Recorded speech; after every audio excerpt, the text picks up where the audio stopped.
Գյուրջան Կասկադ, հասանելի բնակարաններ 65 ամիս մարման ժամկետով։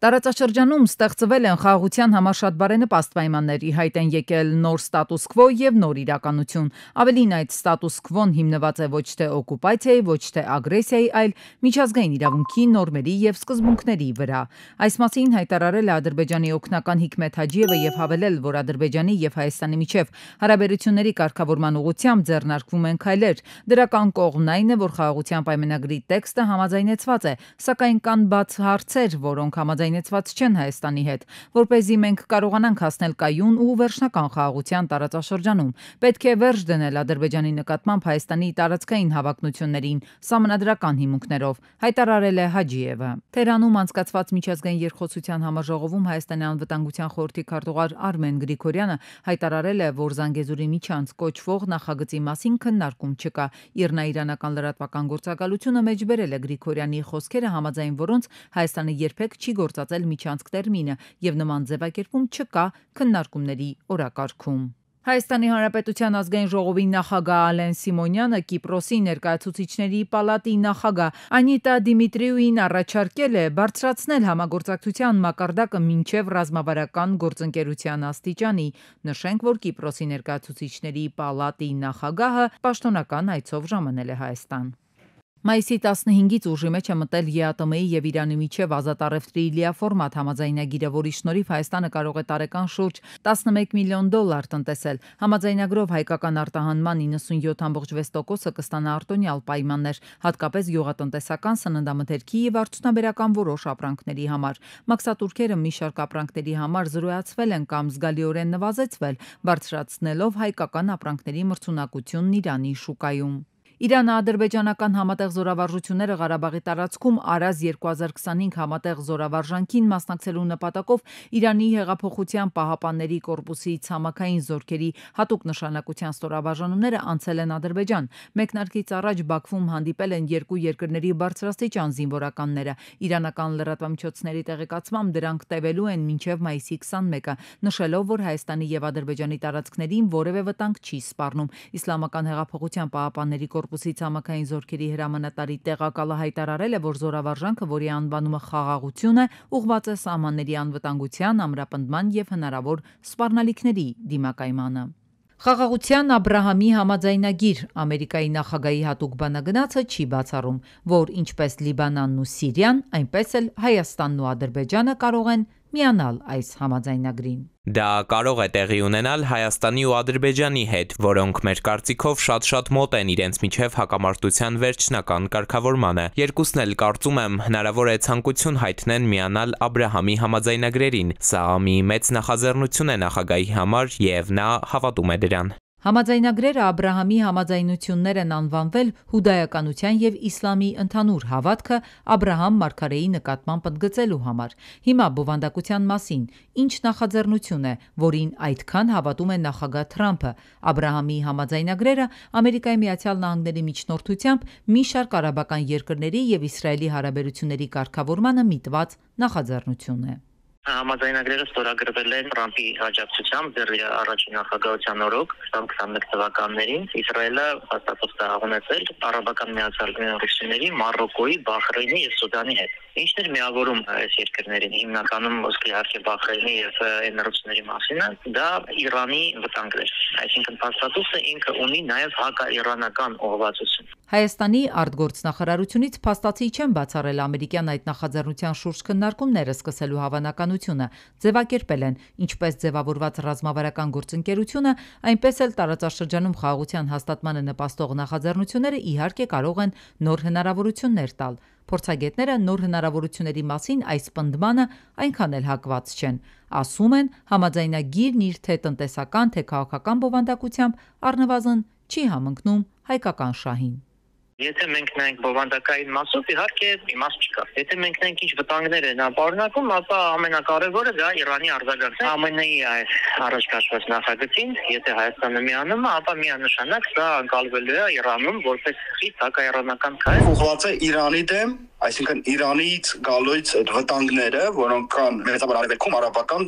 պետությունների ուղղությամբ եւ հատկապես Իսրայելի ուղղությամբ եւ չինական վտանգը։ Չինական վտանգը, եթե մենք դիտարկում ենք, դա տնտեսական վտանգն է, որը դիտարկում են Միացյալ Նահանգներում, որ Չինաստանը իր ազդեցությունը ուժեղացնում է Մերձավոր Արևելքում, ինչքանով է նպատակահարմար օրինակ Հայաստանի համար միանալ մի համաձայնությանը, որի գլխավոր նպատակն է այն, որ Իրանի դեմ աշխատել, Իրանից գալող այդպես կոչված վտանգների եւ Չինաստանի դեմ։ Փորձագետները ամփոփում են, եթե ամերիկյան բարձրաստիճան պաշտոնյայի ակնարկը դառնա հողի վրա առաջարկ ու կյանքի կոչվի, ապա Հայաստանը քաղաքական ու տնտեսական գործընկերներ չկորցնելու համար պետք է գործի խիստ զգուշավոր։ Այստեղ մասնագետները հիշեցնում են նաև հայ-ամերիկյան ռազմավարական գործարքը, որը ստորագրվեց ամեն դեպքում դեռ միայն թղթի վրա մնալով։ Մյուս կողմից կարևոր է նաև, թե Թրամփը ինչ որոշում կկայացնի հայտնի 907 բանաձևի հարցում, որը Վաշինգտոնին արգելում է Ադրբեջանին ռազմական օգնություն տրամադրել։ Որպես կանոն, այս որոշումը Սպիտակ տան առաջնորդը կայացնում է մինչև ապրիլի վերջ։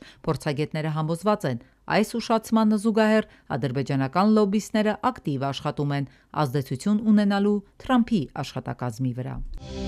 Գազայի հատվածում իսրայելական Գեդեոնի մարտակարգ ռազմական գործողության ընթացքում զոհվել է առնվազն 17 մարտտասնյակ մարդիկ վիրավորվել են։ Իսրայելի պաշտպանության բանակի ավիացիան հարվածներ է հասցրել Խան Յունիս քաղաքի բժշկական կենտրոնի դեղագործական լաբորատորիային։ Տեղական ԶԼՄ-ները հայտնում են անկլավի տարբեր հատվածներում բնակելի շենքերի վնասման մասին։ Ներկայում ավիահարվածները շարունակվում են։ ԱՄՆ նախկին նախագահ Ջո Բայդենի մոտ ախտորոշվել է շագանակագեղձի քաղցկեղ, թեև սա հիվանդության ավելի ագրեսիվ ձև է, քաղցկեղը ըստ երևույթին զգայուն է հորմոնների նկատմամբ, ինչը թույլ է տալիս արդյունավետ բուժել այն։ Ասված է հայտարարության մեջ, նախագահը եւ նրա ընտանիքն իրենց բժիշկների հետ միասին քննարկում են բուժման տարբերակները։ Արտառոց դեպք է տեղի ունեցել։ Դուք ինձ դիտմամբ հարվածեցիք, Արգենտինայի նախագահ Միլեին բարձրախոսով հարվածել են դեմքին, նրանից հարցազրույց վերցնելու փորձի ժամանակ։ Ռուս վազորդ Իվան Զաբրոսկու համաշխարհային ռեկորդը հրաժարվում են ճանաչել Ռուսաստանի դրոշի պատճառով։ Նա դարձել է Ֆրանսիայում գերմարաթոնի հաղթող 6 օրում, նա վազել է 1047.5 կիլոմետր, մարզիկը եզրագիծը հատել է ռուսական եռագույնը ձեռքին։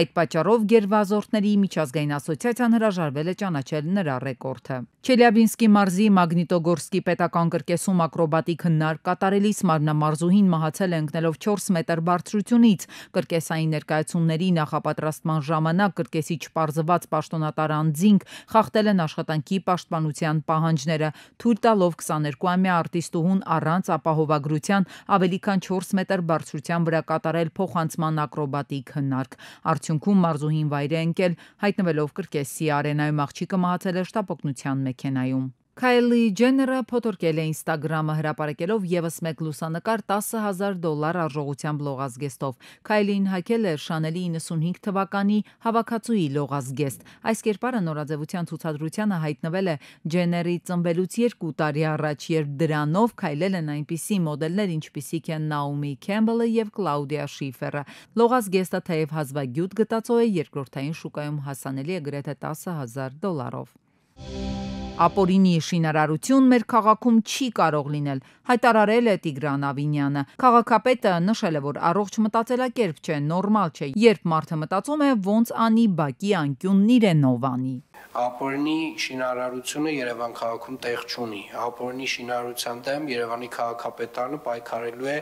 ամենակոշտ մեթոդներով եւ Երևանի քաղաքապետարանը անհոգնել քանդելու է պոտենցիալ նոր առաջացող ապօրինի շենքեր, շինություններ, հարկեր, կցակառույցներ, առաջ տված բալկոններ եւ կներեք, բայց հոգեկան այդ տեսակ այսպես ասած մեր օրերում այդ դրսևորումները չեմ կարծում, որ արդեն նորմալ են, որովհետև չի կարելի տարիներով խոսել այն մասին, որ հարգելի գործընկերներ, փողի գողը գողա, հողի գողը գող չի, հողի գողն էլա գող եւ առհասարակ համայնքային հողի վրա կառուցված որևէ շինություն ամենակոշտ ձևի քանդվելու է։ Տիգրան Տեր-Մարգարյանը դադարեցնում է նոր վարչական շրջանի ղեկավարի լիազորությունները։ Քաղաքապետարանի գործակարգավարական նիստի ժամանակ հայտարարել է, որ օրեր առաջ նոր վարչական շրջանում տեղի ունեցած սադրանքն ու դրան հաջորդած գործողությունները դարձան լայն քննարկման առարկա եւ հասան Հայաստանի թիվ 1 ամբիոն ազգային ժողով։ Ես լինելով նոր վարչական շրջանի ղեկավար,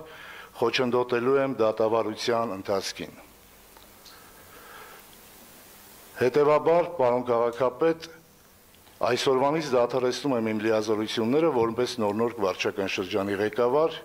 Պեղումների ժամանակ հայտնաբերվել է մոխրով ծածկված հնագիտական շերտ, ինչը մասնագետներին թույլ է տալիս ենթադրելու, որ այս տարածքում կարող էին ողբերգական իրադարձություններ լինել։ Սպուտնիկ Արմենիան այցելել է պեղումնավայր եւ զրուցել հնագետի հետ։ Արմավիրի մարզում ծիսապաշտամունքային համալիր է պեղվել մոնումենտալ աշտարակով, որից մի փոքր այն կողմ էլ հայտնաբերվել է ենթադրաբար Սյունազարդ դահլիճը։ Վայրը պատահաբար է հայտնաբերվել, երբ հնագետ Լևոն Մկրտչյանն ու գործընկերները Արմավիրի մարզում հնագիտական ուսումնասիրություններ են անցկացրել։